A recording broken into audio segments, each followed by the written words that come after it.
सखी रहुअन खपुआई कहाँ जाने के तना दिन से पिया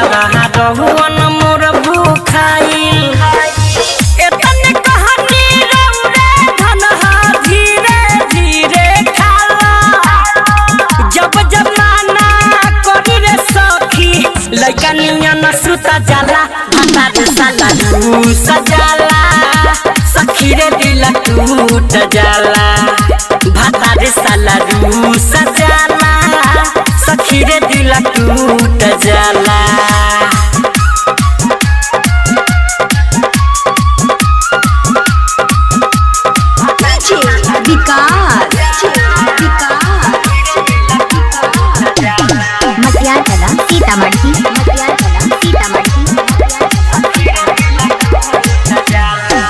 उनके लाबा बिंदिया हमार उनके लाबा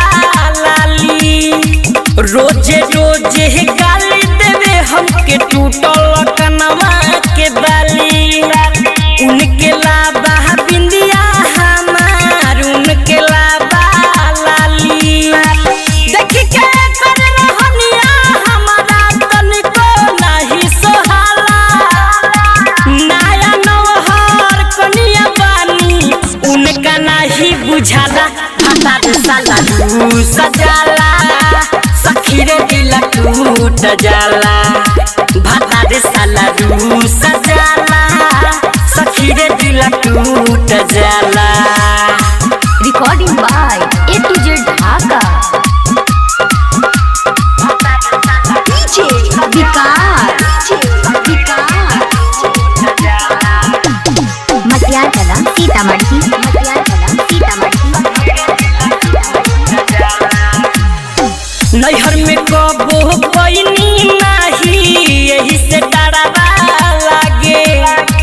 उनका मनावा के कैसे मनाई रुस के से जिया से भागे नैहर में कबो पैनी नाही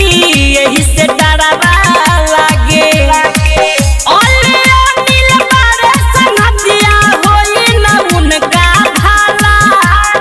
बाबा तिवारी से चुमाला करे रोज हाला भाता रे साला रूस जाला सखी रे दिल टूट जाला भाता रे साला रूस जाला सखी रे दिल टूट जाला। Recording by A to Z Dhaka.